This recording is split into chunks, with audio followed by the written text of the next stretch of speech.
Thursday night throwdown. We got dollar bills, Ron, Mexico, and the ever-present Saku here to bring you two heavy hitting series later on tonight. Skirt Reynolds versus Clarity. But up first, in the what can only be described as the Gold Conference Finals, it's going to be Automated Button versus Marty B, Foolish Madman versus F2L Red. And Ron, Saku, we were just talking not moments ago about this has the possibility of setting the tenor for the entirety of this series. For this, yes. Yeah. Oh yeah, this is exciting. We get to kick off the Legacy Championship right now, and it's all gold conference. Foolish Madmen dominated all season. F2L Red coming in strong towards the tail end of the season and blazing through the playoffs. And we are starting off with 8-1 Automated Button, having a monster of a season, looking to put the crowning finisher on that season with Marty B 3-5. Not the best season himself, but if he can pull out a victory here, he puts his team in amazing shape to take down this title. Yeah, and that's a great point. Foolish Madman, like you're saying, on a tear for pretty much the whole season. Got real thin. Was it last week? But right now, sitting on 9-0, F2L 8-2 season, and like you're saying, there's so many good matchups here, and Marty B has the ability to set up what could like just a Cinderella story for F2L Red. Always just in time, Myanodon, Dardar Binks versus Rebobson. All of those remaining matches are really going to be shaped by how Automated Button versus Marty B shakes out here to start off with. And I mean, no pressure, right? Here's the thing. It's just that everything's on the line. No pressure, but also interestingly enough, Foolish Madmen, they started in a big hole last week. The strategy for them apparently was, start slow, finish strong. For F2L, not the same in Legacy, but it was that way in Hero for F2L, where they started in a deep hole themselves in Hero and pulled out the big win at the end. So maybe this is a new strategy from these teams. Hard to say, but Yeah. I'm pretty sure on either side, the team that takes this early victory is probably still going to be feeling the best about this matchup.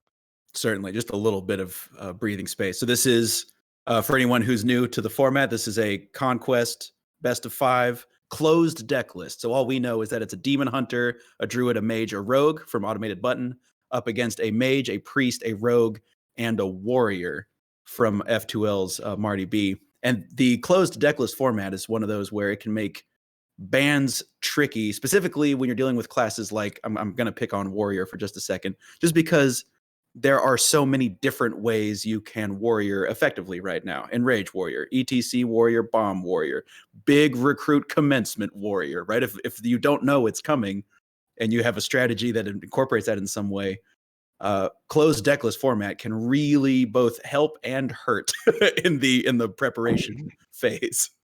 Yeah, how do you warrior? There's so many ways. Yeah, there's a warrior for everybody except for me. I'm just actually not that good at warrior.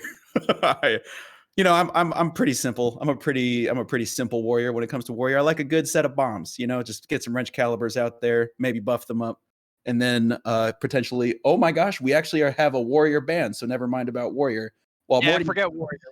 Honestly, I'm looking at the classes, and it made the most sense on Button's side to probably ban the warrior, given the classes that he has. And Demon Hunter, Druid, Mage, Rogue, a lot of these really don't want to face a warrior, especially, with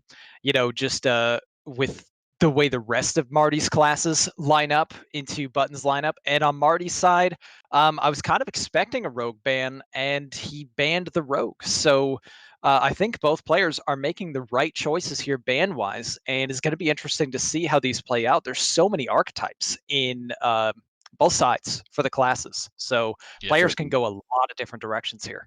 Oh, absolutely. I mean, they're just off the top of my head, obviously Demon Hunter has both the OTK version, the like very high tempo version, the slightly lower tempo version but still high tempo version. Like a lot of different high tempo ways to do. Demon Hunter. Druid, of course, has the spell based tokens. Guardian Animals has been coming back. The possibility of doing big clowns and stuff like that. Mage, of course, like there's Highlander Mage, Burn Mage. And Uh, hey, there's a rotation coming soon. Who mhm, knows? We can mhm. see Zephyrs in everything. Highlander Demon Hunter. Let's go nuts. Oh yeah. Oh my I gosh, I mean, we forgot. probably won't see that in the Legacy Championship, but it is a possibility. But you absolutely could. And actually, speaking of Highlander, I mean, if Marty B wanted to, that really could be only semi-kidding Highlander Mage, Highlander Priest, Highlander Rogue. Like that's Have the players jumped into the match? They They may have are already they are started. doing the thing with the things on the buttons and the buttons of the All right, smashing they and the don't need to wait classes. for us. They are Yeah. chomping at the bit to get started, so So let's jump in there. we We've have got released the Automated hounds. Button starting with Demon Hunter and Marty B starting with Rogue. and sorry, tell me those. I'm having a second spectator thing. Tell me those classes one more time, Ron. Automated Button is leading off with the Demon Hunter. I don't know what it is yet. I don't think they have Spectate Spectate turned on? on just Okay. yet. Yeah. So I just got And then Marty B is leading off with the Rogue. Gotcha. Oh, okay, interesting. I make my Rogue, another own. one, so versatile right now. I mean, of course, the weapon Rogue can just bring so much damage over the course of not very many turns with the Oh yeah, self very sharpening. true. Yeah, And but a wait, lot of world kick Rogue out there also. So yeah, okay. I had something go weird on my screen too. Marty is looking like he is the Whirl Kick version of Rogue with Pharaoh Cat and Wand Thief in this opening hand. fantastic. guaranteed magic. Evil All right. draws close. All right, Automated Button, I believe now has Spectator turned on. That is very certainly a Soul Demon Hunter. Oh, interesting. A soul demon hunter to bring. I'm on my way in, Ron. I'll be there. I'm so close to being there with you. Oh, you're good, bud. They've started off. It's pretty standard stuff from what you'd expect for Rogue and Demon Hunter in the early turns. Marty held back that Pharaoh Cat on turn 1 just to combo it with Wand Thief on turn 2. Automated Button let off with a hero power, hit you in the face like Demon Hunter usually does on turn 1, and out comes a Wand Maker on turn 2. So both players getting some early tempo and board. Going fast too. Oh yeah. Oh, and that early Mermy off the Pharaoh Cat is going to allow an active Swindle. Swindle just so good when you can Yes. activate it. Very nice. Marty getting pretty much all the things he wants in the early game. We will see if Automated Button has some ways to answer this. I'm interested to see when this whirl kick comes down. That's one of the things that I find most interesting about the whirl kick Rogue is just when do you pull the trigger on the whirl kick? Probably still too early, but every turn that goes by, Demon Hunter gonna start being able to get its own engine turned over, get its own game plan going, get the soul shards. Here's a Oh, whirl right kick now. Right now. I was very surprised to see Automated Button trade that Wand Maker into the Pharaoh Cat because of the presence of Shadow Step, and there it is. There's the punish. We see the Wand Thief get stepped back to generate more off Whirl Kick. Wow, look at these options, dollar bills. There's Evo. Yeah.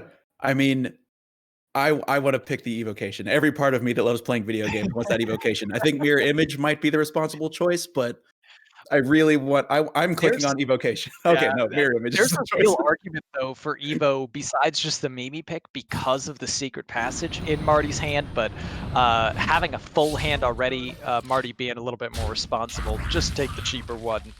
You know, do the normal thing. Don't go nuts yet. And gosh, so off of that World Kick Master, an Edwin Van Cleef coming in. Obviously adjusted to being 4 mana now makes it a little bit more difficult to play. But like you were just talking about how many cards are in the hand. The only expensive cards are actually the things that came off World Kick with the SI7 agent and the Edwin Van Cleef. True. Yeah, if Marty was able to find just a few more very cheap things like another Shadow Stab, this Edwin can get really crazy really fast. For now, fighting for board, playing tempo, pushing damage. Marty in a pretty good spot right now. But Automated Button, speaking of a lot of cards in hand, man, that's a full hand.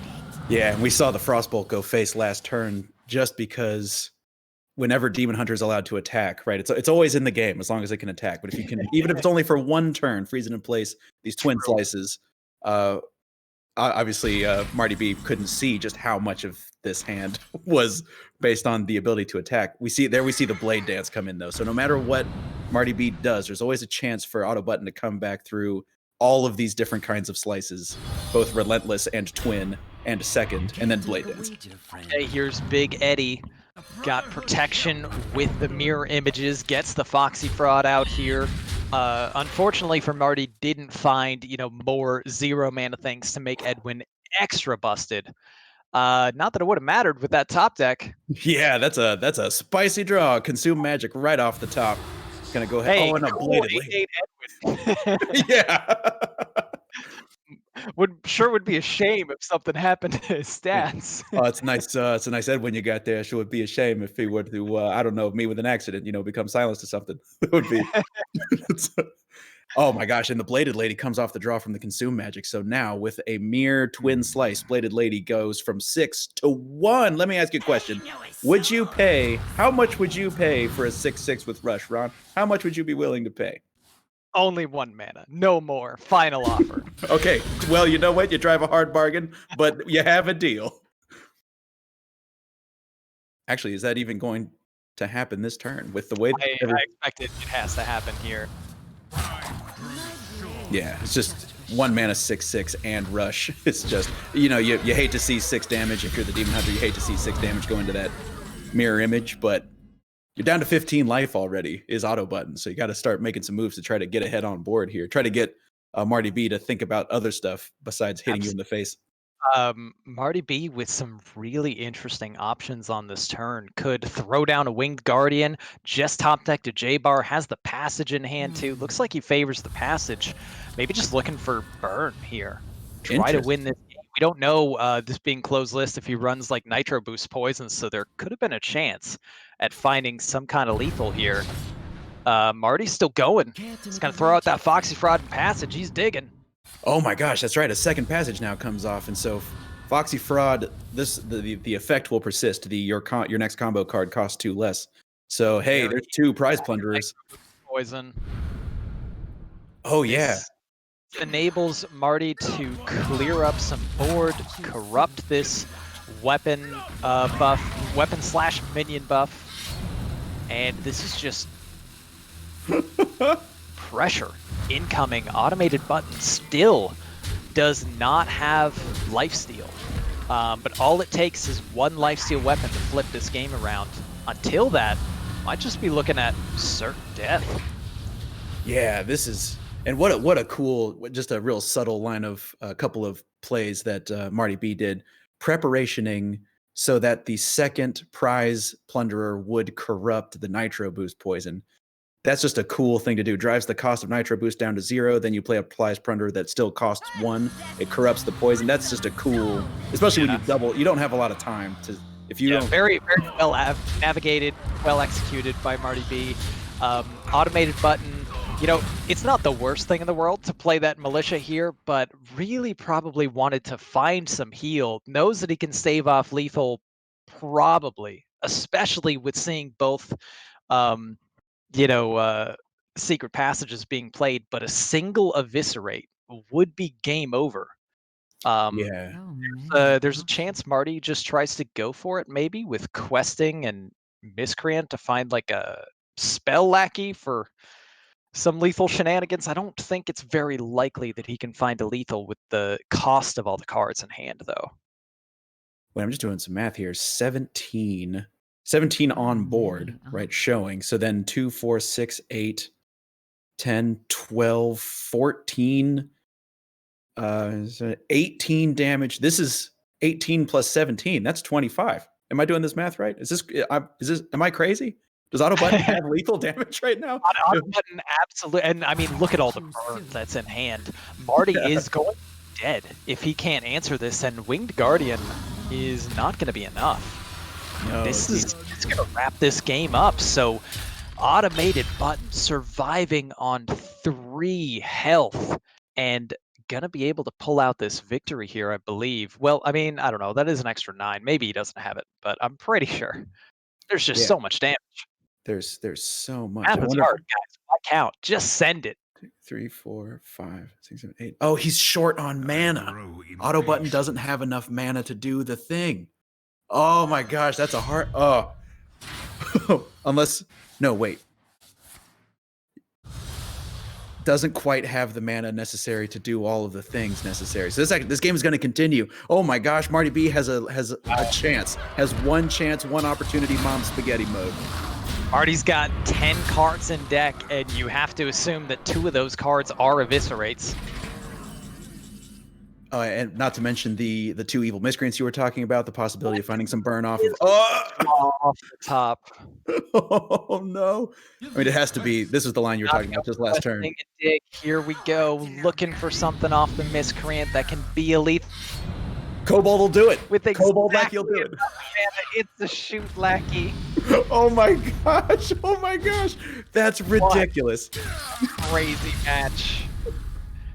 6-8 taunt, reborn, untargetable. I thought for a second there that with all the burn in Auto Button's hand that there was going to be just not enough for that minion to stop it, but it did just enough to buy Marty one more turn to find the win. What a crazy game 1. Gosh, yeah, that's insane. And with enough mana, it's crazy to think that game only went 8 turns, right? That was the 8 mana turn, and both of them had lethal damage. It was just because with a couple of more mana crystals, you're absolutely right. Marty B gets there, just gets there. But that whoa, I'm shaking. Okay, I'm not even playing. That was so intense. Now it's going to be Priest versus Demon Hunter. I'm going to breathe into a paper bag for a second. Oh man, Oh, Marty man. B is coming in with a Res Priest. Honestly, it's a good choice going into the Demon Hunter, especially if he was anticipating a Soul Demon Hunter. Priest is not favored in most matchups against Soul DH, but it is when it's Res. And there's just so percentages. Oh my gosh, yeah, it's just still strange that that's the greetings. I know it's been that way for a year, and I shouldn't be surprised anymore. But it's still strange that evil draws close is Illidan. Yeah. He's been in jail for 10,000 years, so I guess it's still reacclimating to not being in jail. Like you're saying, the possibility. Yeah. It doesn't wear a shirt, doesn't have eyes. Like he's having a hard time. But like you're saying, the Res Priest just puts so many blocks in the way. So many of them have reborn. They come back to life at least twice, sometimes more. We see a Psycho Pomp and a Mass Res in hand. And Auto Button not off to the most blistering of starts. We see a lot of weapon. There's some of that lifesteal we were talking about last game. Yeah, honestly, if that Warblades had showed up at all last game, I think Automated Button cruises to a victory. Mm-hmm. But picking it up one game too late. Yeah. Hey, Marty throwing down this Bone Wraith, and the Reborns have started. And so this is an interesting turn for Auto Button because, Marrow Slicer is pretty awkward. A Consume Magic. This isn't, obviously this is annoying, but this isn't the kind of, there's Karta Defenders, Convincing Infiltrators, like big problems that will perhaps be more worthy of your Consume Magics. But how do you get through this Wraith this turn? Marrow Slicer pass? Ugh. Yeah, it's not great. Honestly, you may just want to equip a Marrow Slicer and pass if you're Automated Button right here. And on using your weapon buff to get the Bladed Lady out on the next turn, try to take the Mana Feeder trade through the Reborn minion and push face with your weapon damage. Other than that, it would most likely just be that top deck Consume Magic because it's only really card draw this turn.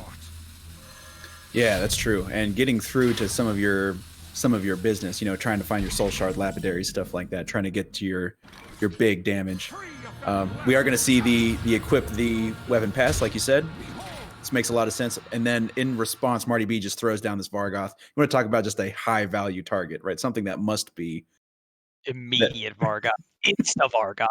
Yes, but Vargoth is so threatening not only because, of course, the possibility of duplicating spells is obviously extremely powerful, but even silencing it, Vargoth is coming back. The turn 9 Mass Resurrection is probably going to have a Vargoth in it. And they get more, so they can bring back more Vargoths. We never need to stop perpetual motion Vargoths. All right, but here we go. Automated button doing the turn I mentioned previously, just getting this Bladed Lady out, is going to be able to get through this Bone Wraith, play a Spirit Jailer maybe, or push 9 damage. I think you'd probably rather play that Jailer, but this punches, the Mana Feeder kills the Reborn, and you can send face damage. You can also kill Vargoth, but I don't know if you can afford to miss the damage. Yeah, what do you think about spending the non-outcast consume? No, never mind. We're gonna kill Vargoth and develop the Jailer. I was wondering if there was an argument for maybe non-outcast consume magic on the Vargoth just to get that face damage, like you were talking about. Yeah, but you can see just the respect that Vargoth commands. That was 8 damage that 2/6 minion just ate up. Yeah, and now another. We're starting to get to see just an abject example of what you were talking about just 6 turns ago about how this is a tough matchup for the Soul Demon Hunter.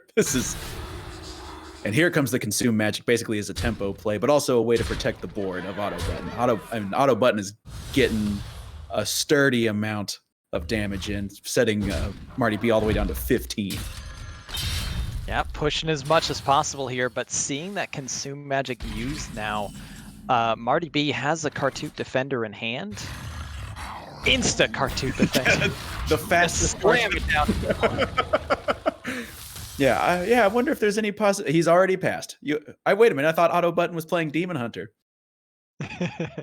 Oh, I'll be here all night. Tip your bartender. So the Kartut Defender is such a huge roadblock, and it dies twice. So the things that are going to be in this Mass Resurrection in 3 turns will include 1 or 2 Kartut Defenders, 1 or 2 Bone Wraiths, and then, of course, the possibility of Archmage Vargoth doing it all again. So we're going to see a Militia this turn. It's just 4 3/3s. That's a lot of rushers. Sure is. Continues to be able to push damage here. I would expect to see, 2 of these 3/3s are killing this convincing Infiltrator. I wonder if Button was thinking about leaving it just to have more creatures above 2 health, just in case of course, we can see Breath of the Infinite, but it comes out the same, right? It pretty much comes out the same way. The crucial Psychopomp for Marty B. What's it going to be? It is a Defender. That's an extra 6 health plus 5 health to get through taunt-wise. And just now Button's going to start digging. Going to try to find some more stuff to do. All right, irrelevant heal. Wand Maker could find a consume magic. A Throw Glaive is interesting. Bad. Yeah, actually, the Throw Glaive allows Auto Button to sort of at least put this Psychopomp in the res pool, right? Add a couple of misses to the res pool, or 1 miss anyway to the res pool. True, and also very crucially just helped with the awkwardness of the health of the board as it lined up with the attack power for Automated Button. Now setting Marty B to 4 health with a massive board, and Marty maybe slightly regretting not playing that discount spell on the last turn. Would have had an 8 mana Plague of Death if that were the case, but instead this was game over. I don't even think Psychopomp saves him here. Is there? Oh, that's right. There's not enough mana for Psychopomp and Kartut Defender. Yeah, you can't do everything. You have to pick one of the options here. I guess you have to jam Psychopomp. You have to hope it's some kind of miracle that I don't honestly know what it could be, and that's it.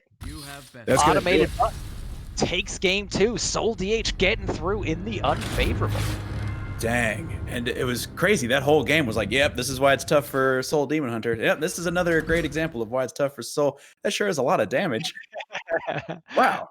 And sometimes we're talking about, oh boy, here comes Vargoth. Here comes these guys. They're going to get res. It's going to be a problem.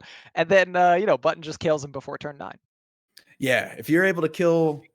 I think we can say with some certainty that if that game makes it to turn 9, that's the corner, right? Like Button, and that might be if if folks are watching and like, why would you consume magic on a convincing infiltrator and not save it for a Kartut defender? It's like, because if you get to turn 9, it's too late. You got to get your damage in when you can. You get to Very turn true. 9, yeah, you're already dead. Another important thing to mention, gotten the Vargoth off of that the first 3-1 that I've already forgotten the name of that costs 4 mana that brings something back. Oh, the Psychopomp, yeah. Psychopomp. He literally just played it. I've already forgotten it. If that had pulled Vargoth, it would have actually recast the spell that would have cleared automated buttons board. I think that was probably the ideal outcome Marty was going for, and that missing ultimately doomed him.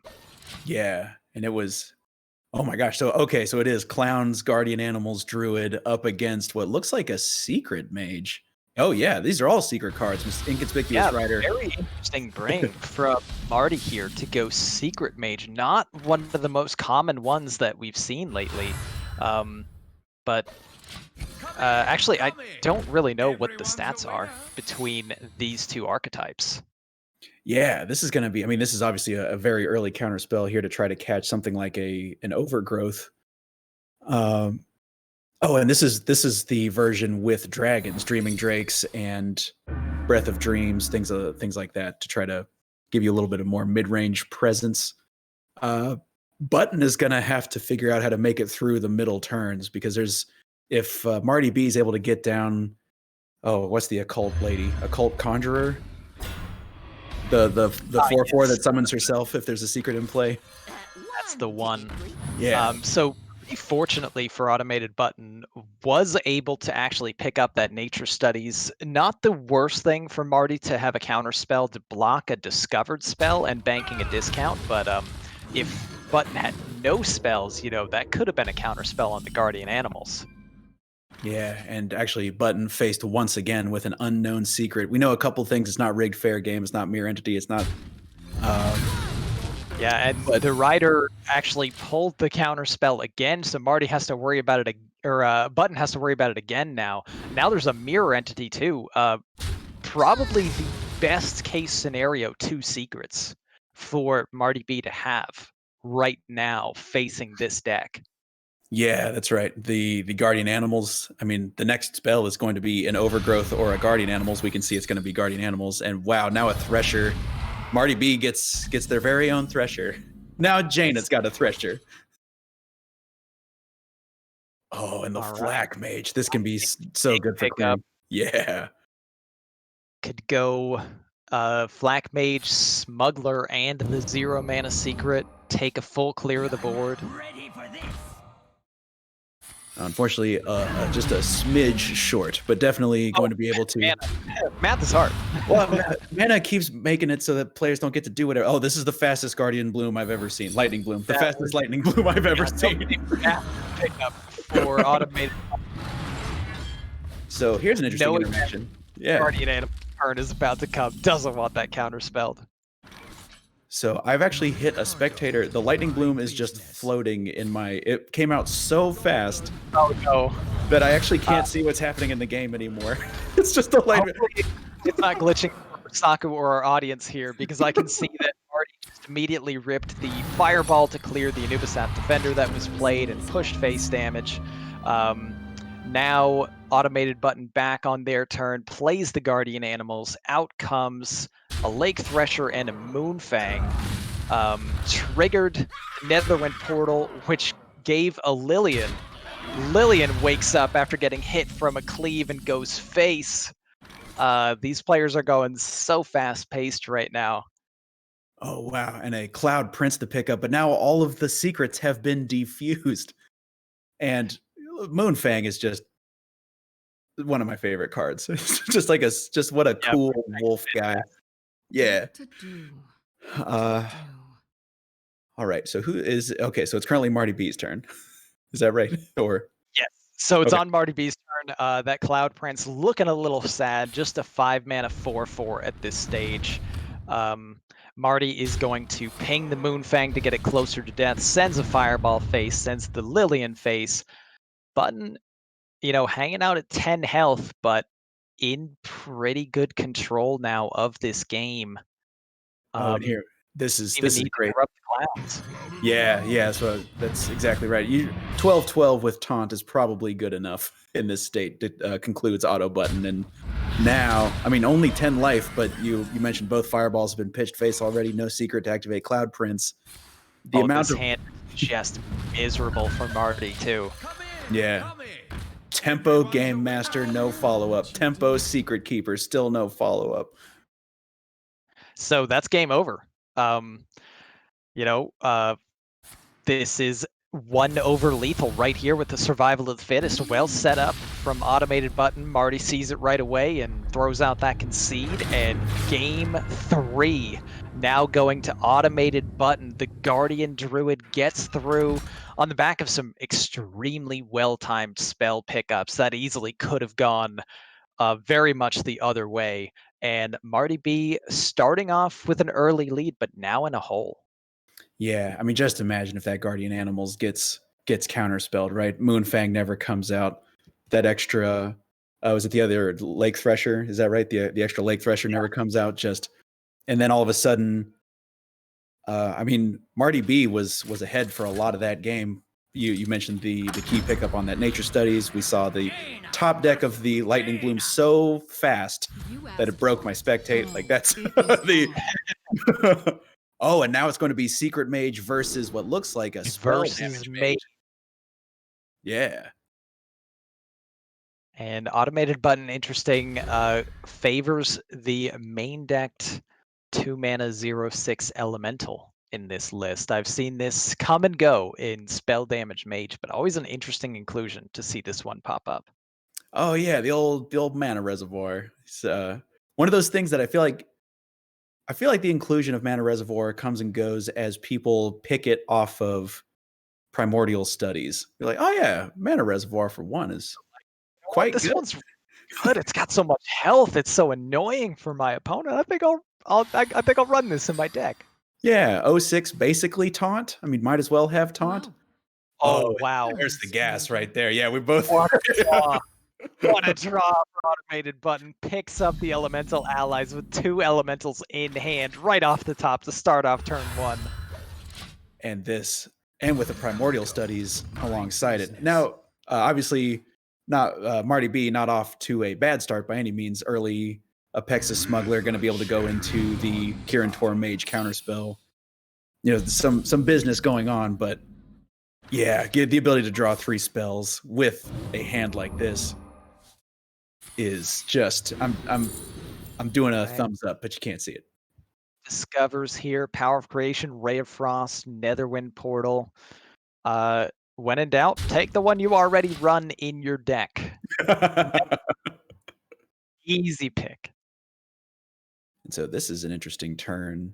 Going to go ahead and clear this Apexis Smuggler. It's just a lot of value. Can come off the Apexis Smuggler. Probably can't afford to leave that on the board. But then that doesn't check for any secrets. So what... Mirror Entity, I like this move first. It also, of course, triggers that Elemental Allies. So you definitely want to Sugar Elemental. You see it's not Mirror. Maybe Studies to test again, maybe Missiles, maybe you hold off on even testing for a spell-based secret because it could be something like Netherwind Portal and you don't want to give your opponent some minion tempo on the board and you say, hey, it wasn't minion-based, well, let me throw another minion out there then. Or 2 of them. That's a great point. That's a tightrope between, I mean, next turn is only the 3 mana turn for Marty B, so you don't have to worry about the Occult Conjurer just yet. Like you're saying, you can try to defuse a counterspell with Primordial Studies, but then again, giving them a board at no cost to them. And then actually we saw what might have been a ping face to try to prevent a rigged fair game from going off. So really auto button running through a whole lot of permutations is actually going to hedge the bets in favor of rigged fair game. Yeah, and there's the rigged fair game, just a turn late. So it was played around already. Marty may know that automated button is going to try to keep. Obviously, it's not going to be able to go off here with this Sugar Elemental always going face. Studies, getting the counter. And hey, we got another Elemental Allies. We can draw some more. Sweet. Very sweet. Literally sweet. This is a sugar rush if ever I've seen one. Love it. Hey! And the secrets just do not stop. Now we have the suite of secrets being rigged fair game and Netherwind Portal available. I And so like now Marty's choice of playing the Apexis Smuggler secret as well, instead of the main decked Netherwind Portal here. So it gives Automated Button more things to think about, just little, micro type decisions that are all being very well navigated by Marty. Yeah, that's a great point because now, I mean, that was always going to be a spell, but since it's a secret, it can be any secret, right? Even no matter how familiar you are with the secret mage list, once they start getting discovered, like you're saying, they're just, you have to think about all of them. Like all of a sudden, you have to think about things like Spellbender that you can usually disregard. But everything's still going Automated Button's way right now.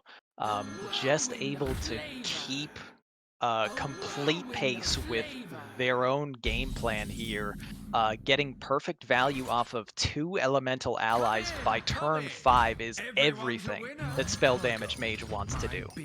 Yeah, that's wild. The deck velocity right now. Button has 16 cards left in deck. It's turn 5. You're just like getting hitting an on stride pair of elemental allies, and more secrets come out. The rigged fair game is still there. This is the main deck Netherwind Portal. But I mean, Button is getting close to the point where Button can start hitting the go button. Button can start hitting the fires the missiles button here pretty soon. Yeah, look at all this burn in hand. 2 fireballs, 1 Mask of Cthulhu, and arcane missiles. It's just so much burn. And this cram session, I'd be interested to see if we get a cram session or an arcane explosion. Inch Clan Shade Quill. Oh, wow. I forgot that guy's still in standard. Yeah, just go ahead and get some more healing too while you're at it, I guess. Yeah. Also, very nice ordering from Automated Button. Didn't know for certain whether or not that would be a counter spell, so played the missiles first, even though technically the explosion would have been better to lead first with perfect information. And, things are just really going absolutely Button's way. Marty B not picking up anything too impactful from this Jandis Barov. This looks really bad for Marty. Yeah, with the amount of burn in hand, not to mention a cram session that currently draws 3. I mean, this is it, right? This rigged fair game is proof here. I don't know for certain if it's a lethal just yet. But you could just rip the Mask of Cthulhu 7 mana card, and then on 8 mana, hey, you have 2 4 mana cards, and all of it, sends a good amount of damage face. So just rip it. Oh man, mana again. Why don't you're absolutely right. There's not enough mana to do like 16 damage worth of fireballs just yet. I like the Mask of Cthulhu. So if I'm not mistaken, the Naga Sandwich is the illusion. So actually, it looks like Auto Button is going to potentially use some attacks to try to figure out which one's the illusion. No. Oh, some lab partners coming in. Going with card draw instead. Would have already known that this secret is not a counter spell, but playing it just a little bit slower here, not stepping on the gas just yet, and we will see what they decide to do with this remaining 5 mana. Out comes Fireball number 1. For 9. Oh my gosh, if this doesn't go face, I will be stunned. No way. Is Button actually going to clear this Boom Pistol bully with the Fireball? Respect. Wow, so much respect. Overkilling a minion by 5? No, by 5? And just completely respecting the damage potential of the Secret Mage. I gotta say, I'm really surprised by that move. Yeah, and I guess the mage isn't out of stuff just yet. We see the Imprisoned Phoenix come off, but I too share your surprise with the with this amount of burn. Amazing. It is an amazing amount of burn. That is so Automated Button, wound up playing it safe and does not get the lethal by, turn 8 like they otherwise maybe could have, but at the same time, they're still in pretty firm control of this game. Marty's hanging out at 10 health here. Yeah, I'd be interested to see where this Cloud Prince hit goes. Okay, it actually goes into the face. So Two more secrets, though. Obviously, that rigged fair game. Button knows that the top secret is a rigged fair game, but this counterspell can once again be anything. Well, not anything anymore. Can't be mirror entity, but have to go down the whole list again. Is there? Exactly. Yeah, and you see Automated Button just once again playing it as safe as possible here. Knows that probably not dead to just a 4-1 surviving the board. Roz blocks the rigged fair game from going off. That is gonna be the series. Automated Button takes it down 3-1, starts in that early hole and just blazes through. And there it is, Foolish Madmen taking the early lead in the Legacy Series championship match. Yeah, and that's, I mean, we were talking at the start of the series, what a relief for Always Just in Time, Dardar, Binks, Jimbo, and Diamond. You were talking about maybe Diamond in particular. Diamond had was the one who got the 3-2 to sneak out of the last series that Foolish Madmen was in. Right? Was that was the Diamond 3-2 victory. So, Automated Button gonna go ahead and start this off with a win for Foolish Madmen. F2L obviously not out of it. All of those people I just listed who have a little bit of breathing room have to go up against the likes of Mayana Don Rabobson, the Routed Zombie, and Slod. So, and obviously a very big thank you to both Button and Marty B. Well played by both. But Automated Button gonna take it in. Is that Button? Do I detect a button? You do? Yes, indeed. I'm pretty happy with that, if I'm being honest. Yeah, that worked out really nicely for you. Yeah. Mainly a druid picked up just the perfect things at just the right times to Yeah. dodge counter spells. Yeah, I was more than a little bit lucky, but we take those. Yeah, and I mean, wow, spell damage mage just so much draw so early. Those Yeah. elemental guys were massive. Yeah. We were def- debating on one of your decisions. I'm very interested to hear your thoughts. In Sure. the final game, Yes. you had the option to just rip that Mask of Cthulhu on turn 7. Looked like I you did. almost had decided against. What was your I did. reasoning? I did almost do it. Geez, I can't quite remember the board state particularly clearly, but I figured because I had the idea was that the Mask of Cthulhu would more than likely take 7 power off the board with taking off Bear of, and then whatever 5/5 Bear of set to 1.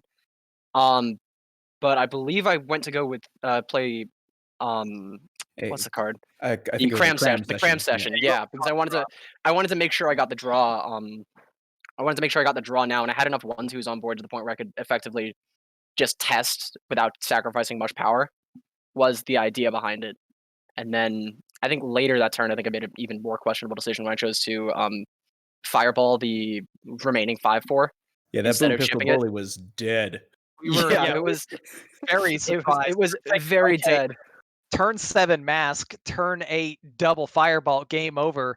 But you cruise to the victory. Did I miss the lethal? If I did, I'm very disappointed in myself.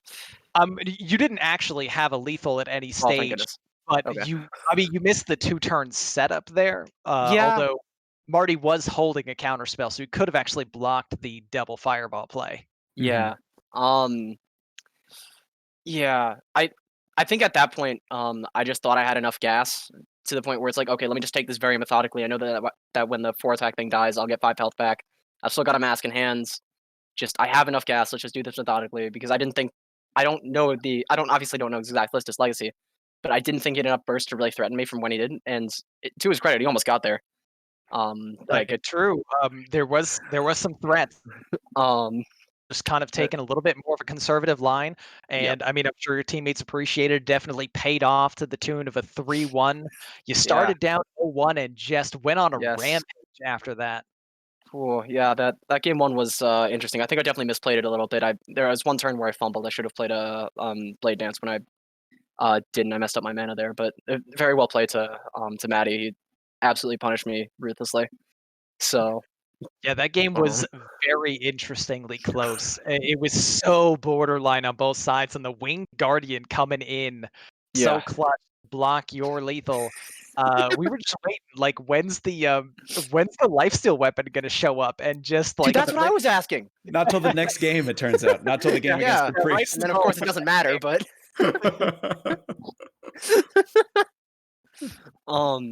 Hearthstone no, going to Hearthstone. Yeah, that whole I think there were like 2 turns when I was on like effectively 3 health, and I'm like, just am I dead? Am I dead?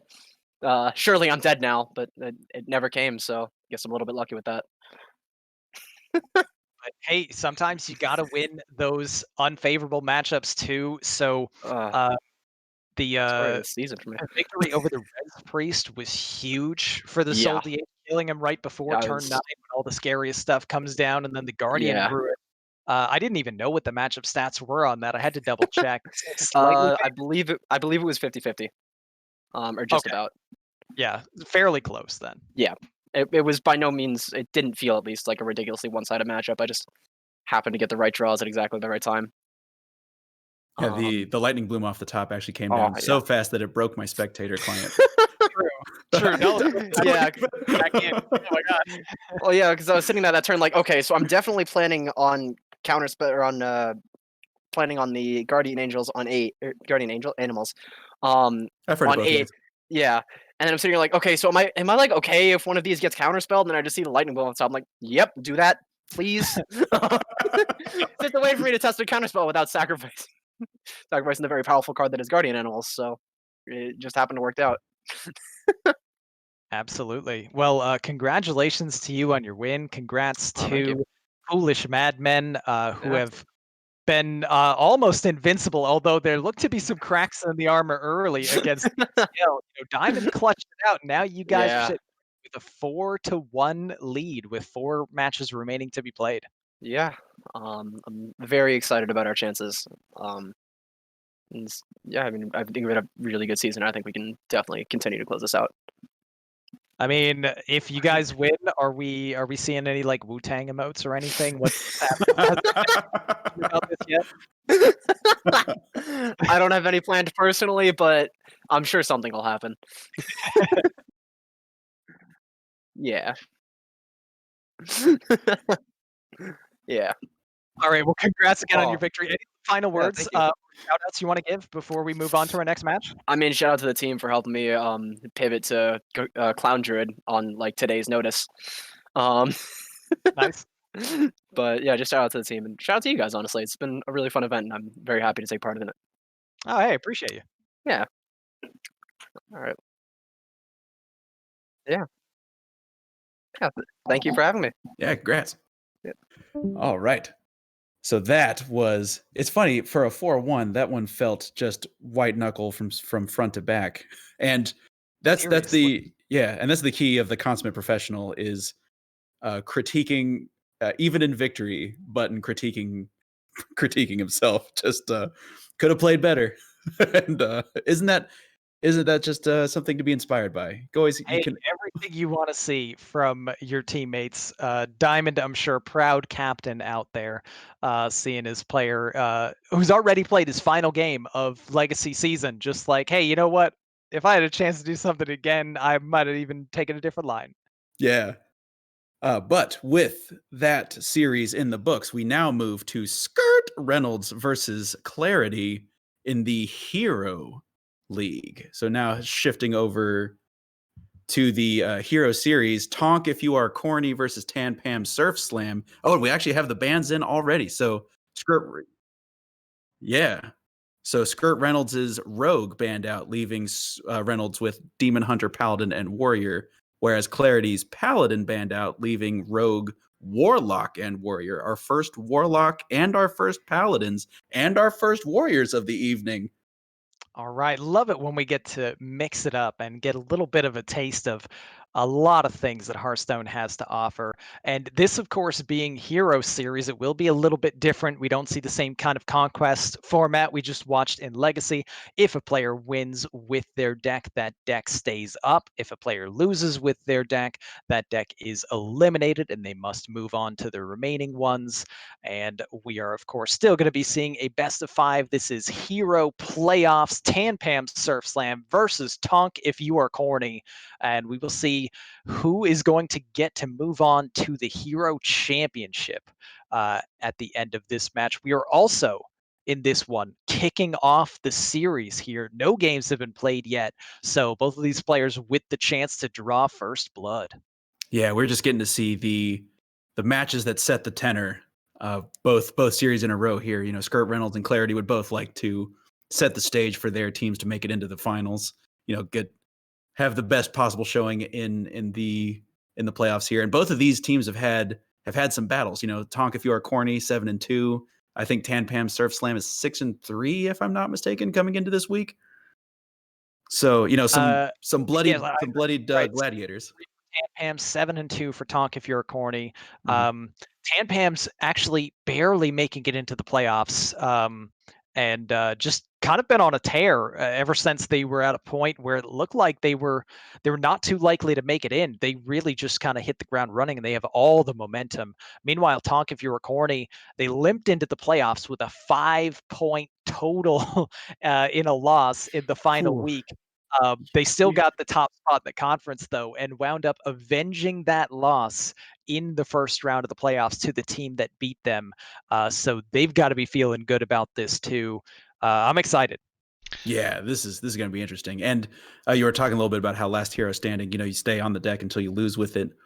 Just always brings out, you know, some decks that come to my mind immediately are any deck that can have that high roll potential, because there's always the Q web, right? Like once you lose, you get to pick your strongest deck into the opponent's deck, and you know what it's going to be. They're not allowed to change. This is a format where decks with high roll potential can really shine, because a deck that has just a chance to win, right? I'm thinking about, you know, the Murloc Tip the Scales Paladin. We see, just looking at the lineups from both of these teams, we see a lot of Paladins, a lot of Rogues, a lot of Warriors, non-zero number of Druids, like just decks that have some game against a lot of different decks. And when they have a win setup that allows them to just win, right? Anything with an OTK in it, anything with a high roll in it, anything that can just Hero high roll good. And exactly. The players, they're getting started. Clarity is going to be on the bottom of our screen, correct, Saku? Yes, so Clarity is going to be first to spectate for our guys, and for our viewers out there, Clarity is going to be at the bottom of the screen with Skirt Reynolds, aka Public Access TV on Discord, just to confuse everybody. So he's going to be at the top. So.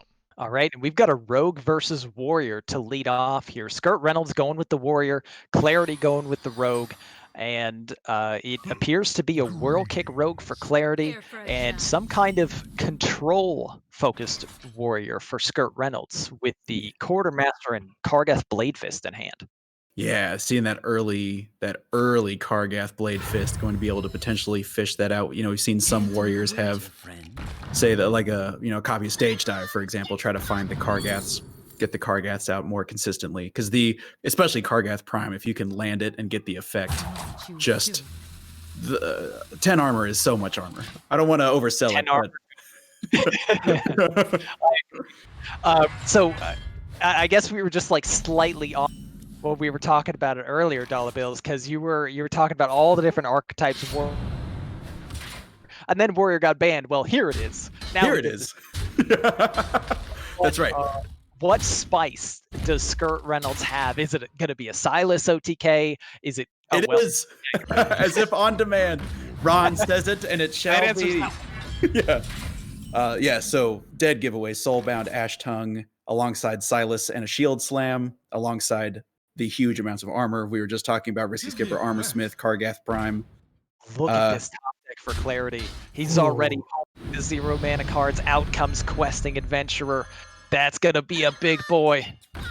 Gosh, and this spell, if it can be Preparation to out, the Clarity doesn't even need to stop. Oh my gosh, a Brain Freeze means Preparation, Brain Freeze clears the board, buffs up this Adventurer even further.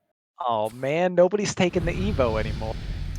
It's This is the second time there's been Secret Passage in hand for the Rogue. They've been offered Evo. You could just go Evo Secret Passage and get all those things back, but both times players feel like, no, I'm not gonna go for the full RNG. I'm just gonna play it straight up. Touche. It's just it's I mean, this is a 6/6 Questing Adventurer, but the way that Evocation and Secret Passage interact is so fun. I just love seeing it. Actually, a Lord Baroff coming off the top. So at least one emergency stop available for Skirt Reynolds, and actually it looks like it's going to be the Skipper Barov emergency stop. Gonna go ahead and come on down. But that's a pretty important utilization though, because that's an entire risky skipper and all the armor gain that it represents gone here in turn 4. Yeah, absolutely. It's something that Skirt Reynolds just had to do. There was really no other option but to play the Barov and clear things up, because the questing just kind of solos you if you let it live. Clarity getting decent refill here, can shadow step this miscreant, but huge play from Skirt Reynolds just to deal with that snowball minion. Yeah, and actually just looking a little thin. Clarity is going to have to decide. I like what you're saying, shadow step the miscreant, so that next turn maybe you can start trying to do some whirl kick miscreant.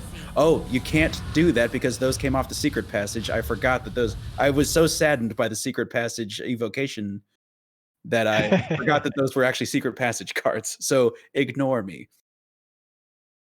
Well, Clarity just opting not to use that shadow step to get even more lackey generation off of this miscreant, saying maybe I need that shadow step for the future. It is his last one. Maybe he wants to use it on a whirl kick later or something else that swings the game. Although this really just kind of puts Skirt Reynolds on the offensive now and gets the tempo out this Kargath, give it taunt, clear up the minion, and now Clarity playing from behind. Yeah, Clarity's going to have a hard time clearing this because 5 health is a lot to get through when there's no, real easy way to. Oh my gosh, is this going to be a vendetta? I would assume with a Mask of Cthulhu in hand. So never mind. I guess play 0 mana, 4 damage thing, and then 5 health doesn't look that bad. Yeah, then you can just use the daggers if you want. If your hero power and a vendetta clears this. But maybe not the most exciting. It's just kind of tough to argue with, right? Like the ability to clear this off with that vendetta. Solid play for Clarity here. The spell lackey, gave a pretty good option, enabled the swindle as well for more resources in hand. And Skirt Reynolds is holding 2 combo cards. That's really like the most playable card there is Quartermaster. Everything else, you don't really want to play all that much until you can pair it with other things.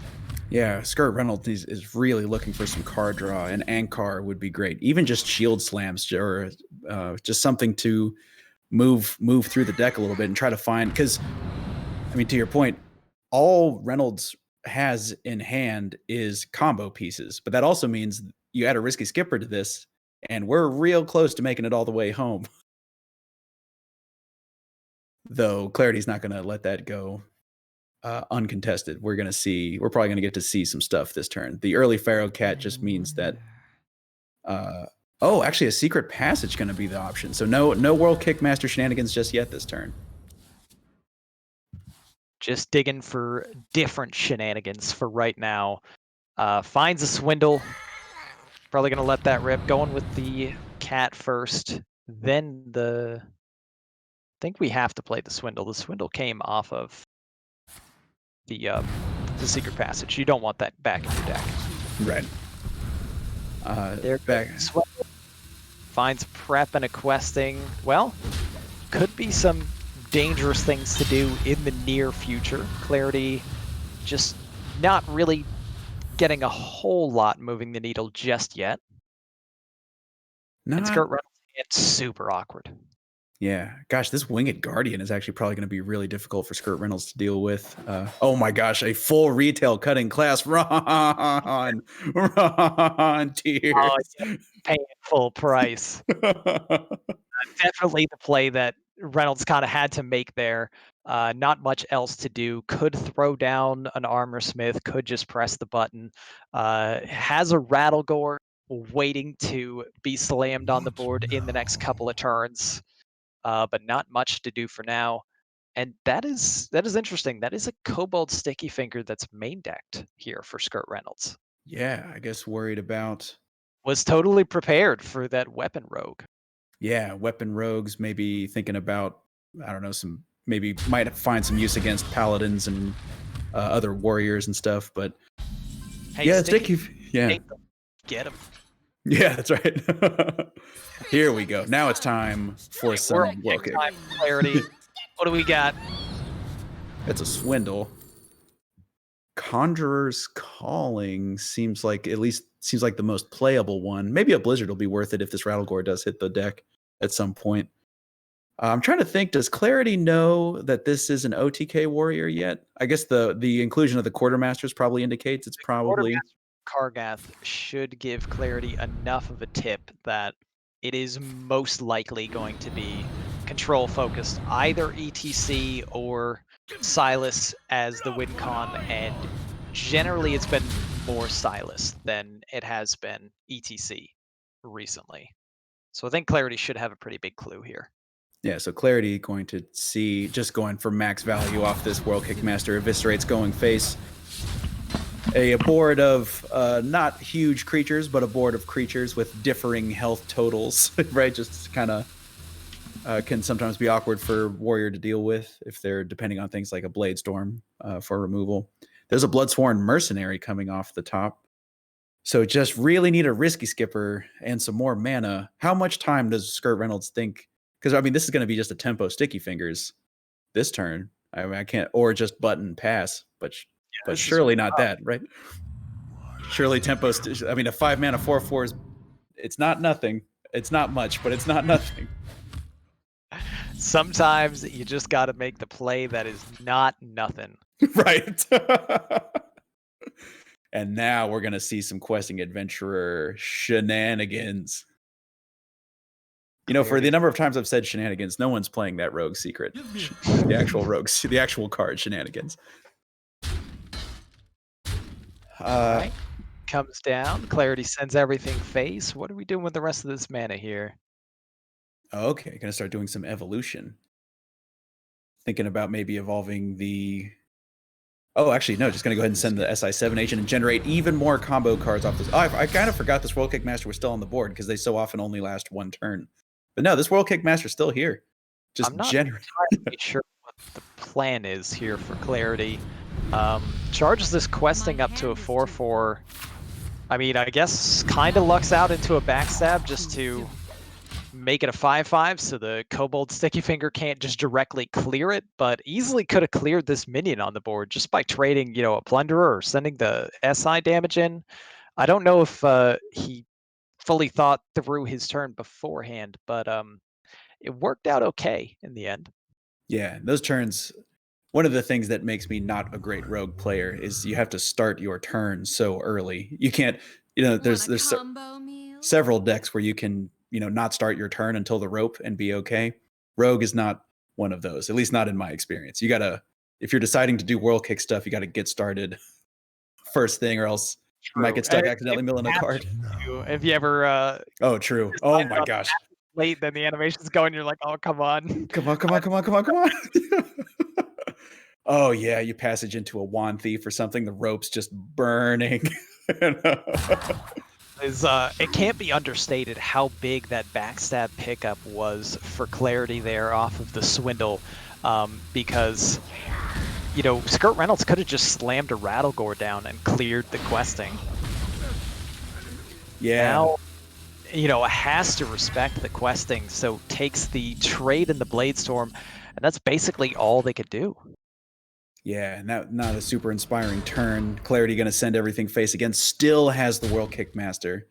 So, I mean, kind of the hand of Clarity kind of getting choked up with some more expensive combo cards. You know, Kidnapper is a card that I frankly forgot was in the game until World Kickmaster came into Standard. And it's like, oh yeah, that's a classic set card. I haven't seen that in a minute.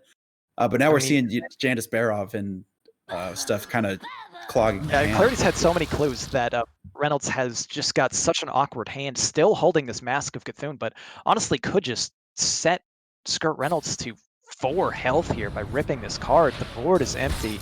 I'm wondering why this is still being held back here. Generates a swindle now with this Brain Freeze. He's got 6 cards left in deck. You don't really want to fill up your hands more. There it is. There's the mask. We send the damage. Yeah. Sending it in. Shield Slam. I mean, this is it. This is checkmate for Skirt Reynolds. There's no Scott Reynolds has all the combo pieces. He's got the Ash Tongue. He's got the Silas. He's got the Shield Slam.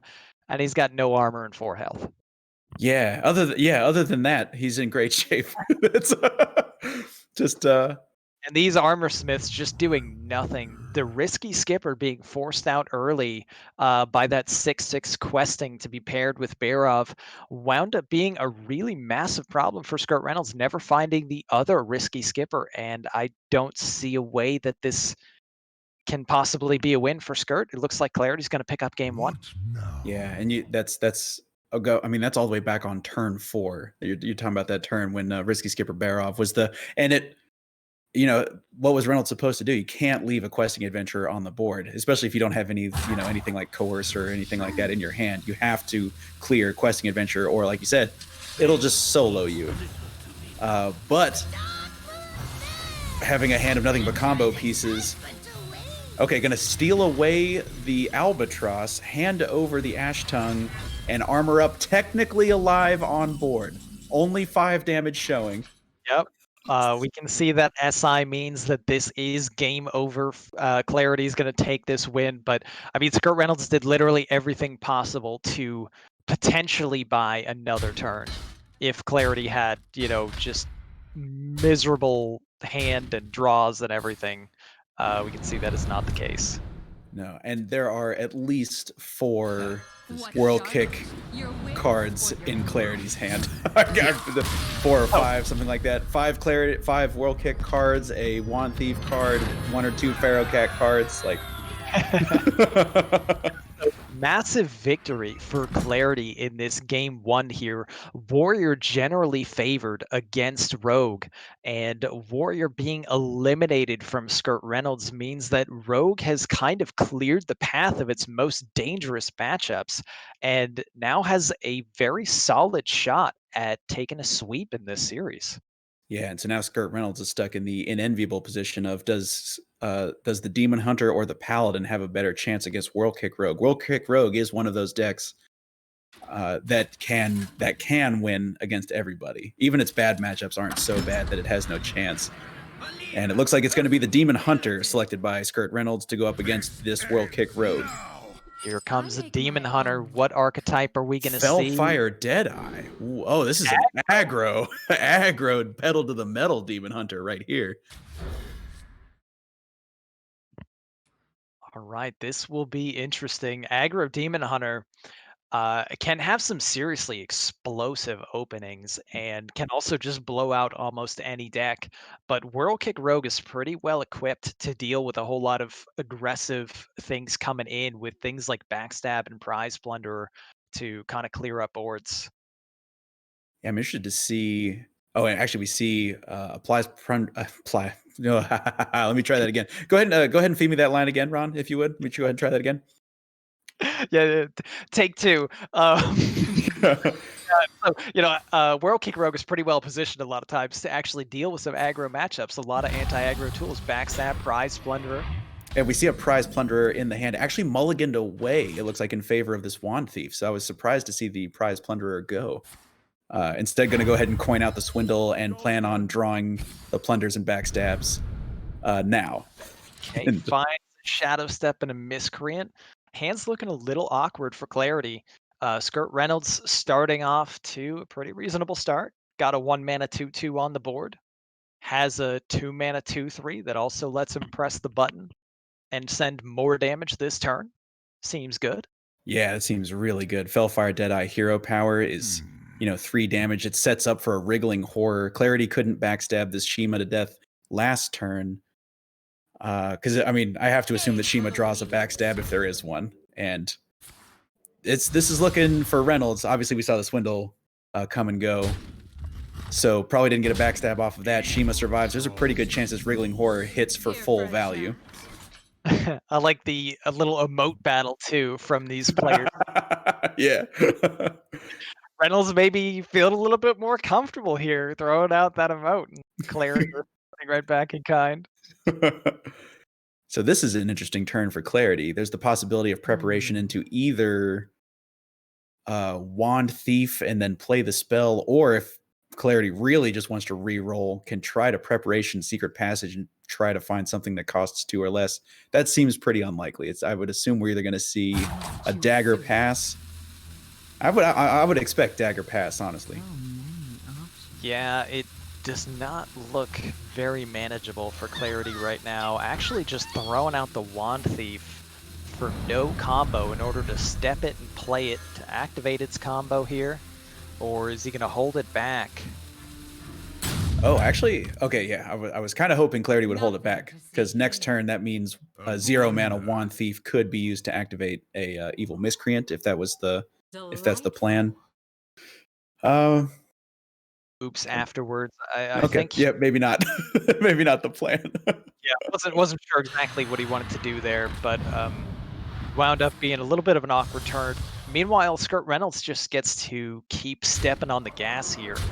Play the thing that buffs the thing, send the thing's face, keep hitting face. Get him. Get him next turn. And Skirt Reynolds' turns keep curving out nicely to where, next turn I'll draw you Warblade's Hero Power. The turn after that, Hero Power Mana Feeder potentially draws something. So just a lot of... It's kind of odd to think of this as a curve, but Skirt Reynolds is not out of stuff to do just yet. But now it's time for Clarity to do some fancy finger work here. Do some kind of something. Yeah. Preparation into a secret passage. That's interesting. Flame Ward, perhaps the passage. Well, I Okay. mean, I guess you were looking for a backstab, right? So you found it. Yeah, found it. Oh, not able to play that Prize Plunderer. That would be spectacular to be able to clear off this 3/4, but nothing doing, out of mana. And this 6/6 Questing Adventurer is going to be... It's either going to draw all the... Oh my gosh, Wriggling Horror also off the top. So Reynolds actually has several options this turn. Because the Warblade's Hero Power plus only one of these creatures will actually clear the Questing Adventurer. I grow impatient. 6/6 questing was a big problem for Skirt Reynolds last game, and presenting another awkward situation in this one. Now, if you are Reynolds, I mean, the Questing Adventurer, once again... Well, I was about to say this Questing Adventurer cannot be allowed to live, but can you set up a lethal if you start sending everything, if you just pitch everything downtown, Wriggling Horror, Hero Power, something like that, and just keep attacking face? Looks like it's going to be neither Warblades nor... Yeah. Okay. Could have just gone with that studies to look for a Consume Magic, but says, I don't need that.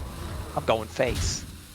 Yeah, the 4/4 taunt is definitely going to be a problem for Clarity to deal with. And now this is an interesting situation. Clarity down to only 11 life, staring down 8, 9, 10, 11, 10,000 damage. A lot of damage incoming. Clarity is pretty much dead without a good hit from this Evil Miscreant. Finds it. Ooh, that's a big Titanic Lackey. Does not buff the questing, though. Really? Okay, so I mean, you talked about this Illidari studies. This can win the game. Actually, can this win the game on the spot? 4, 5, 6, 7, 8, 9. Oh, actually, Consume Magic to get through does not win the game on the spot. Twin from the draw. Yeah. Okay. But I think you always lead. Oh wow, and found it. Found it. Yeah. I don't think you care too much about the 1/6 though. You're not saying I'm just gonna find my way into a lethal by silencing this taunt here.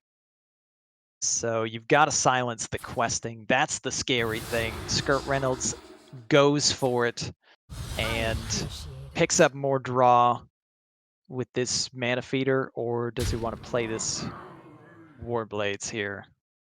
Looks like leaning towards the Warblades. And here we see another anti-weapon tech card, the Swamp Ooze. Obviously, it's also just an aggressively statted minion, but this is the second in 2 games that we've seen a nod towards weapons in Reynolds' lineup. Yeah, very, very much, ready for weapon stuff from Clarity, but we haven't really seen a whole lot of that. Yeah. Okay, throws out the Ooze as well, as much tempo as possible. And still a very threatening board for Clarity to deal with.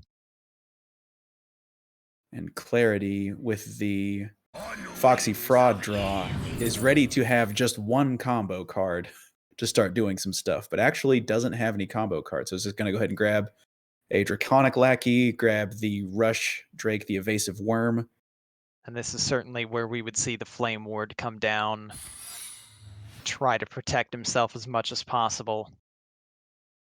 There's really no point in clearing the board. Just make sure that whatever hits you dies. Okay, wants to take off that extra 1 power on the board. Yeah, and now there's no possibility of 2 attacks, like attacking with a 2-attack creature and then still getting in with the 4-attack creature. So, okay, Skirt Reynolds missing 1 damage here from the attack with the Mana Feeder first. Probably won't be relevant, but possible. Yeah, and Warblades, you just throw everything. You're going face. Skirt Reynolds is trying to close this game out. Absolutely, and Skirt Reynolds is close. Oh, a Swindle comes in, so the possibility. I mean, obviously some strong defensive utility in this Evasive Worm, but Clarity needs more. Like, Clarity is going to need more to stay in this game and eviscerate. Dodge is lethal for now. Yeah. Gonna go ahead and develop this World Kick Master and start trying to generate some value off of that. An extra Swindle will be potentially useful. Missed targets again here. The Eviscerate killing the 1/2 and letting the 2/2 die instead of taking a 2/2 on a 1/2 value trade and eviscerating the other. Doesn't matter how that would have gone. Skirt Reynolds picking up this Twin Slice off the top and eliminating this World Kick Rogue. Wow, Skirt Reynolds, last card off the top, able to get there. And granted, full bore aggro Demon Hunter, that's not too surprising. You're able to find 5 health, 5 damage, especially with a 2-attack weapon available already. Between Relentless Pursuit, Stilt Stepper, Twin Slice, like we saw. There's a lot of sources. The deck is pretty much built around damage. It's not a surprise to see that top deck lethal. There were probably, I don't know, like 5 or 6, 7 maybe other top deck out there. And so now we're actually going to see what looks like a zoo. It looks like a zoo coming out of Clarity to battle against this aggro Demon Hunter. Definitely a zoo. I now feel much more confident. Rush. And we see some of the tools that a zoo can use to battle back against a board. There's a top deck Flame Imp to go ahead and get this game going. All right, and Skirt Reynolds got to be disappointed. Kolek, never the one you want. Right. You want Refa. You want Shima's fine, but Kolek. Kolek. Go hang out with Leok.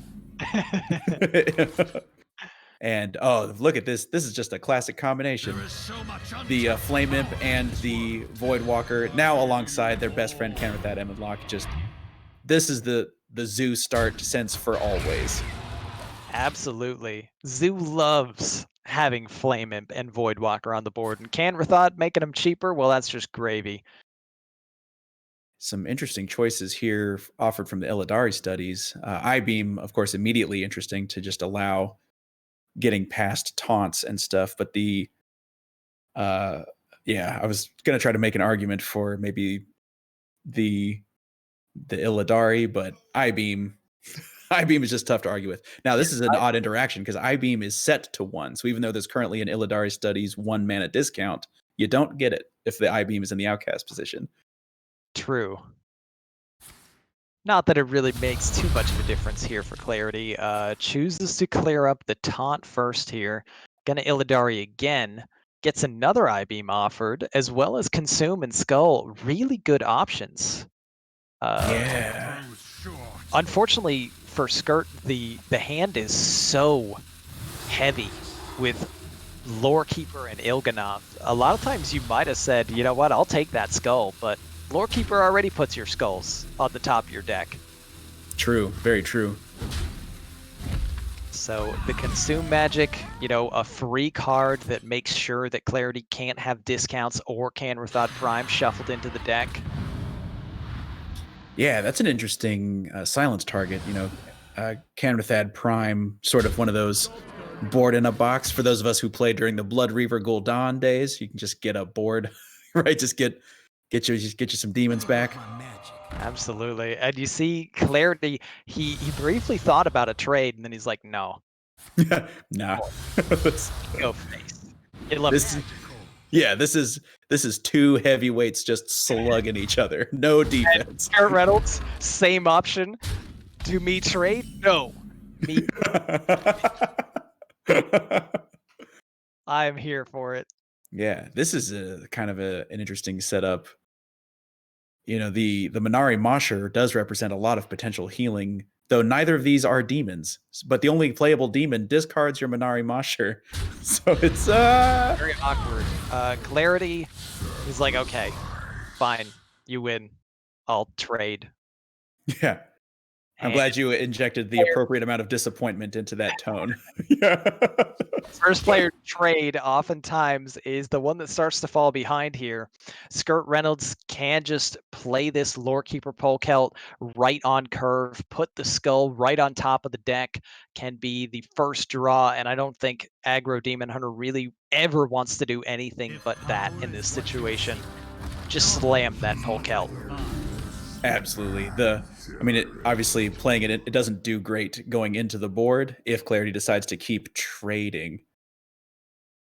I also appreciate the amount of disdain in trading. Gosh, this is kind of unfortunate having to discard the Minari Mosher. I mean, down to 16 already.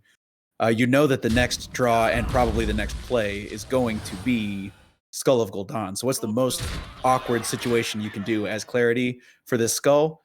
Make a huge board, reduce Skirt Reynolds' life as low as possible. 12 is not lethal damage though, and Skull of Gul'dan. Maximum damage.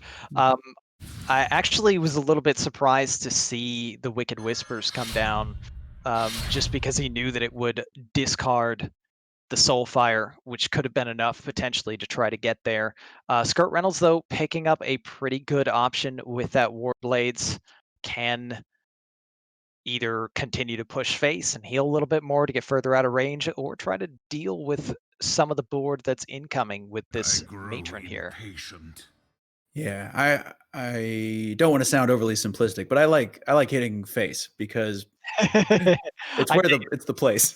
And plus next turn is going to be next turn is actually going to be potentially a little awkward. I would assume a Stilt Stepper probably going to be the draw for Skirt Reynolds, which is going to cost 3 and draw a card. Because this setup looks tempting. For the second Warblades, I believe. Oh, true. That's true. So even though this seems like it should be a pretty tasty setup, Altruist and then play your Outcast Skull of Gul'dan, it's actually just not going to work, unfortunately. Yeah, Clarity, nothing else to do but use all the mana, buff this minion, send damage face, play the other one, discard nothing, and there is the other Warblades off the top. Probably the worst draw that Clarity could have gotten there. That Skirt Reynolds could have gotten there. Skirt just jamming the Altruis, the Il'gynoth. I don't believe this is going to be enough, though. I'm trying to. Is Skirt going to 8? Yeah, it doesn't. If you press the button, it'd be 10. He could set Clarity to 4 and promptly die. Yeah, I'm doing some math here, and apparently I don't think 10 is the same as 4. Hey, there's Refa. Where you been, you little rascal? Was the I think no, it still doesn't matter. It's just game over. Regardless, yeah, maybe was there any outcome? The way that Skirt Reynolds played this turn, I think it was impossible to win with this line here. Il'gynoth could not come down on that turn because it just means game over here. This swing will not heal, this swing will damage, and that means Clarity picks up the victory. Yeah,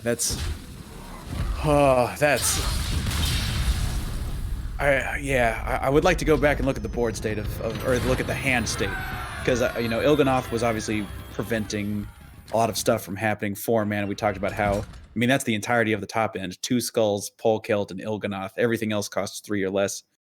That's a strange thing that happens when you pull Celt as the aggressive demon hunter. Is you get the turn after your first skull is just a weird.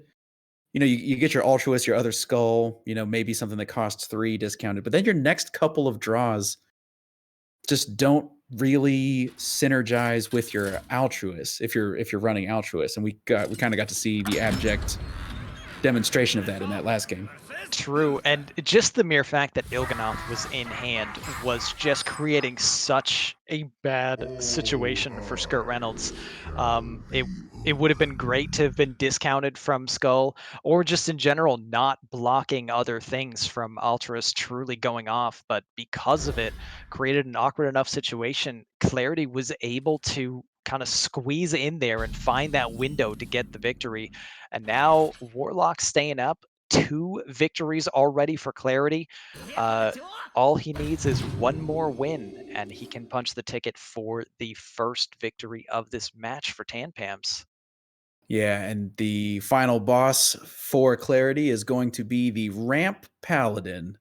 We see all the suspects in there: Sphere of Sapience, Scrapyard, Colossus, Red Scale, Dragon Tamer. Of course, they just guarantee that you always have Murazond on 4 if you so desire. But we once again we're going to see a slight variation, a little bit of zoo jazz, if you will, a little bit of Canrathad with the Voidwalker, but this time with the Spirit Jailer. A little different.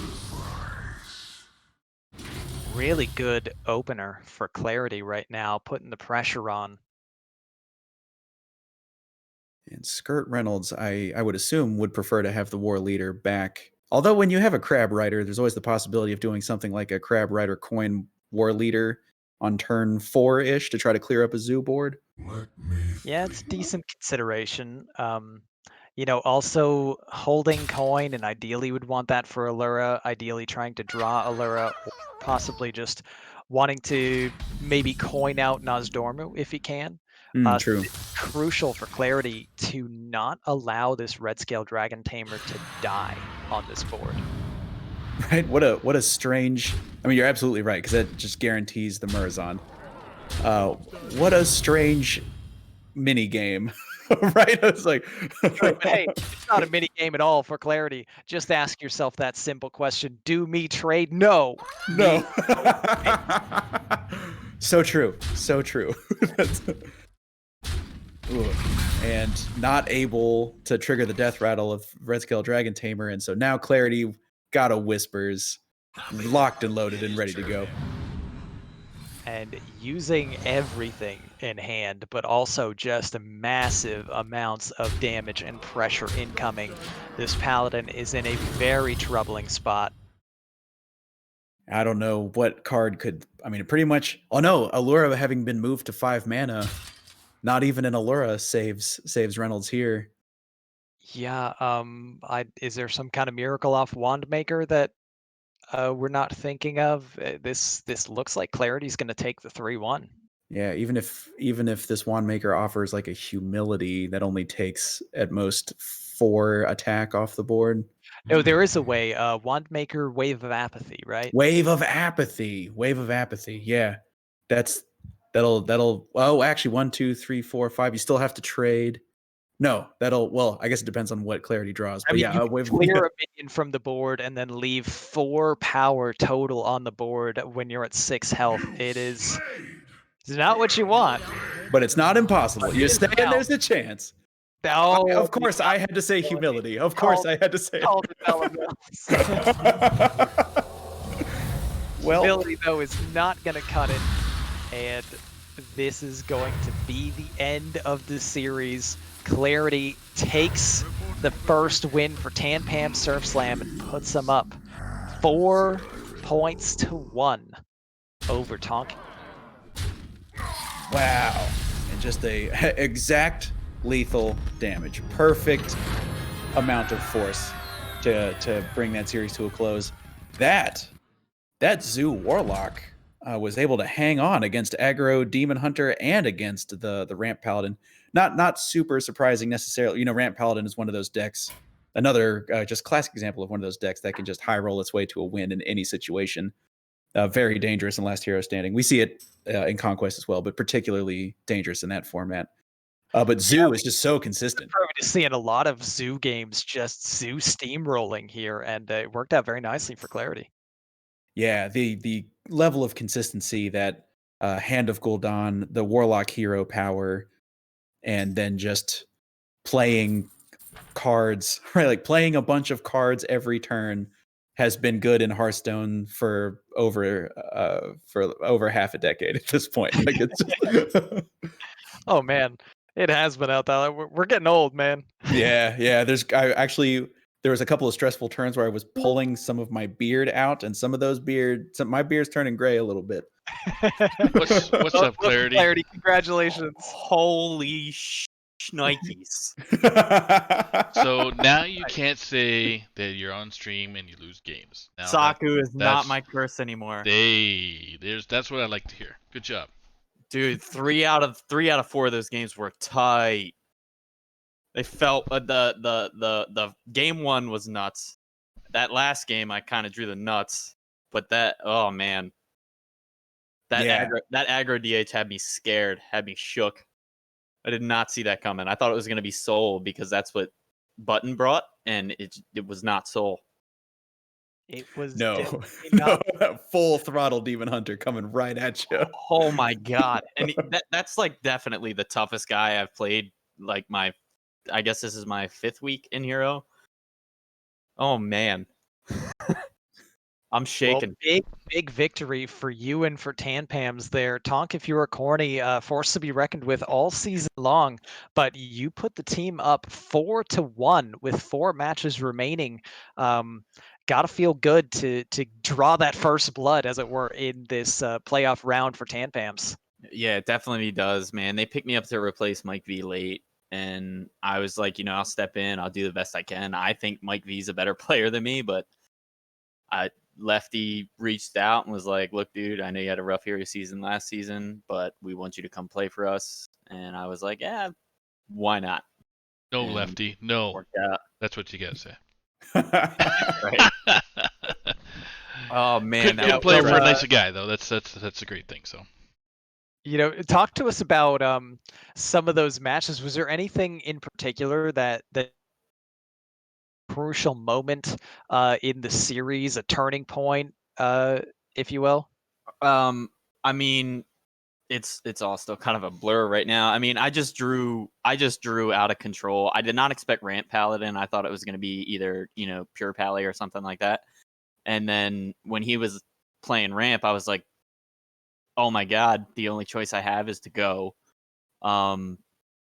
Game 1, I did not expect to win, and I think getting through the aggro DH was something, and then he made a little bit of a misplay and kind of lethaled himself when he dropped Il'gynoth. Right. I think he just dropped it to get the extra damage off of Altruis and ended up being 2 off on the Nightshade Matron.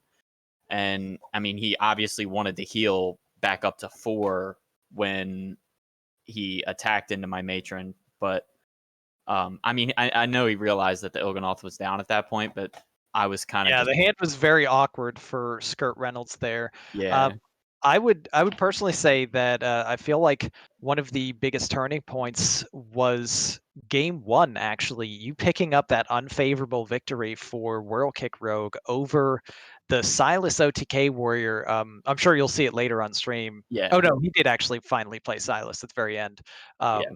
But his whole hand was just so awkward. It was all the combo pieces, but no armor. You were able to apply so much pressure there that World Kick Rogue got through, and getting that unfavorable out of the way, I think puts you in really good position for Zoo to just kind of clean up there. Yeah, so I normally, whenever I play Warrior, my sole focus the entire game is keep armor low, keep armor low, keep armor low, because when Warrior has armor, it unlocks a lot of their cards, and it just, I always focus on at least keeping armor low, like below 5, so that like a massive shield slam can't clear a big questing or a big Edwin or something like that. I did not know it was going to be Silas, but you know, I mean, there's a million different kind of warriors that need armor to work. Oh yeah. Well, hey, I love it, right? I mean, you can't get the face to go to 0 if the face has armor. So you That's take exactly away right. their armor, and then you keep hitting the face, and eventually the face explodes, and you win. It's good stuff. Yeah, we go face. You taught me that a very long time ago, Ron. We go face. Okay. We were having a great time with you and you and Skirt just like back and forth. Do me trade? No, me go face. It was awesome. Aggro Demon go Hunter face. versus Zoo Warlock. It was like, oh yeah, and yeah. I learned that from Yellow Dart too. Yeah. Like, I didn't look at my health in any of those games. Yeah, health is a resource, but when my portrait explodes, I know I'm dead. So I just continued like apply pressure, and like I watch Jay Alexander a lot, and he talks a lot about how people are afraid to go face. They always want to clear the board and play defensively. And, you know, between them and Zabe always telling me, you know, stop thinking about how do I not lose? How do I win? You win by going face. So I just kept going face. That's literally it. Are you also saying that you figured that the secret is removing your opponent's tempo while developing your own? That's exactly right. That is exactly right. Remove your opponent's tempo while developing your own. I completely ignored tempo. Amazing. Oh man, that series felt way tighter than 3-1. It was absolutely a close one. You know, the final game, oftentimes Ramp Paladin can do pretty well into Zoo Warlock, but you had just a blazing start opener, and were able to really put that pressure on fast. And what you've got to do that basically against Ramp Paladin is stop them from doing their crazy nonsense and just hit them a lot before they get to the mana that they can use. And you did that to perfection. It worked out on your way to a nice victory there. So funny thing, turn 4, I knew he was on coin, right? Turn 4 comes out, and I'm like, oh my god, he's gonna Abyss and coin. And I'm sitting there for like 30 seconds of that turn waiting for him to play Abyss and coin, thought he was just trying to stress me out. And then I was like, holy shit, Abyss got nerfed. That's right. I just won. I We didn't have it anyway, but he can't do anything. And he was I think the technical term is turbo screwed at that point. yeah, it was as soon as turn 4 happened, like I you know, that game is like Ramp Paladin. I have to go. I have to kill him before he ramps as Zoo. Yeah. I kind of have a chance as Warrior, but I mean, if I draw bad, I'm just kind of screwed. That big board of Murlocs is hard to deal with. He had like a fraction of an out at the very end with the Wandmaker finding Wave of Apathy, but when it offered humility, it was over. Oh, that's all it gave him was humility. Okay. I was, you know what? I did see that, and then he played it, and I'm counting to 4 over and over and over again in my head. Let me make sure I didn't do this wrong. I win, right? I win? Yeah. Math is hard, man. Listen, when I have lethal, I don't count. I just go face and see if they Until die. the portrait explodes. Rats. Oh man. You heard it here first. Oh, sorry. I forgive you, Sako. After this win, I forgive you for all the times I lost every time you asked me to be on stream. You won where it counts, dude, and that's the important thing, right? So. Yep. And definitely shout out to Skirt. I mean, he's a great player. Yep. They were talking about how he's like the 3rd best probably in Hero. You know, the only people who are above him is really like Matty Ebbs and Darren, which I successfully dodged Darren, thank God. And I don't know. I didn't come in expecting to win. I came in expecting to have fun and play, and you did. Somehow it worked out. Yeah, you know? Exactly. Well, congrats on the win. You get to relax and chill, and because you did your job as a 5 seed in your group, so the rest got to catch up to you now. Yeah, man. Tampam's champs coming. There you go. Coming this season. So thanks so much for joining us, Clarity. Yeah, man. Have a good night. Thank you guys for casting, and thanks for having me. No problem, buddy. Take care. Yep. Excellent. Holy wow. moly. Well, but that was some 2 full throttle series. Just want to once again say a big thank you to Automated Button, Marty B, Skirt Reynolds, and Clarity for playing on stream. Otherwise, it would just be me, Ron, and Saku talking about going face and stuff and clearing their board while developing tempo. Yes. I'm not saying that you wouldn't tune in for that, but we quite enjoy a little bit more Hearthstone playing and THL stakes here. Exactly. So, just to fill in our viewers to kind of keep the dial right on Team Hearth Legends on Twitch here. Friday night's going to be coming in with some super weird games. We got Flame Killer and Ufric from the Pro Series at 8 p.m. Eastern. The Rotted Zombie and Jimbo is also going to be on, and it's a legacy match, playoff match. Jeez, I can't even spit that out. So that's going to be a nice match to watch there for Friday at 9 p.m. Saturday, Schoolstone. During the daytime, we have a 2 p.m. match with Bone Masher versus Charup, and that's in the Wild Series.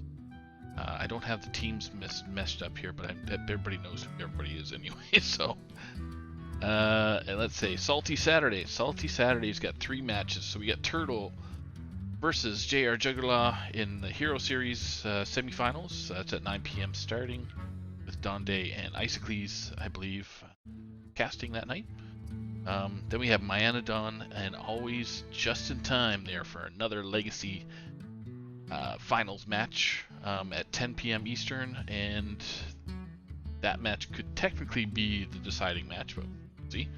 Then we have Slad versus Diamond, which is 5 seed in Legacy. Yeah, that's on the go. And then, yeah, for Sunday we got 3 matches. Jeez, we got a weekend long. It's all Hearthstone all the time coming at you here. Well, I mean, we're in playoffs. You gotta have it. That's right. So then we have Rabobson. Casting, I should back up. So casting out is going to be Lotus and Dr. Fish with first up on at 1 p.m. Eastern is going to be Rabobson versus Darter Binks for their Legacy finals match. Then we have a Pro Series match with Big Banterface versus Nails. And then Hero Series semifinals with 9 Eyebrows versus Osmonaut at 4 p.m. Eastern. Then, just when you thought it was all done, we have 4 matches on Sunday. Sunday Showdown. First ever that have done 4 matches in a night, but Ron's done better with doing a full 12-hour sesh. I blacked out. Yeah, that's right. Casting on instinct. All he hears is pen flingers and a loser. So at 8 p.m. Eastern start, we're starting the Pro Series with Super Chicken versus Adar or Adar. How do you? Adair. Yeah. Adair. There you go. So, and that's not playoffs yet. No, that's still regular season. No, it's still regular. It has a lot of playoff implications Right. on the line. Adair is my teammate on the Unknown, and the Unknown is trying to find our way into that final playoff spot. They're either going to make it or not. And that's going to be up to Ron here to beat German Shep, speaking of the That's match. right. Hey, it's me. I'll That's be right. on this ring. Hey, at 9 p.m. Eastern. So 10 p.m. we have Always Just in Time versus Ducharmo, the Hero Series semifinal match. And then the final match of the evening will be CMAC Comp H versus Wash in the Wind at 11 p.m. Eastern, for also a Hero semifinals match. So. That's right. So we come full circle here. We start off our matches, the second one of tonight with Clarity versus Skirt Reynolds and Tan Pams versus Tonk, and if necessary, we go all the way to the last match on stream on Sunday with Wash in the Wind versus CMAC to be possibly the decider match between those two teams. Should be exciting. Right. Yeah, it's the only way to do it is to make it at least a trilogy. Oh yeah, gotta do it. So we hope for the best from a caster and viewer standpoint that all the games go to Game 5 for the matches, so we can kind of get the most out of the playoff session that's going on. So some people got to lose. Absolutely. Oh yeah, that reminds me. We didn't have a Game 5 tonight. No. It's okay. We'll get some over the weekend, I'm sure. Yeah, for sure. And I'm trying to find a magical button for my little stream deck here, so we kind of reverberate or change our voices, so we can do the whole Game 5 like what's his name? Oh, I love it. God, tip my tongue. One of the guys, the announcers on UFC and boxing. What's his name? Michael Buffer. There we go. Oh yeah. Oh yeah, the Ready to Rumble guy. Yeah. Let's get ready to rumble, and then Dollar Bill or yourself kick into the final Just- match of the series. Yeah. To keep people engaged. So, but thanks everybody for tuning in tonight. Thanks to Ron Mexico, and big thanks to Dollar Bills here joining us tonight. And anything last words there from you guys? Let's get ready to rumble over the next several days. Yes. Remember, always go face. Clear their minions and develop tempo. The best advice Yeah. in all of Hearthstone. Thanks everybody. Have a great night. Good night, everyone. See you, everybody.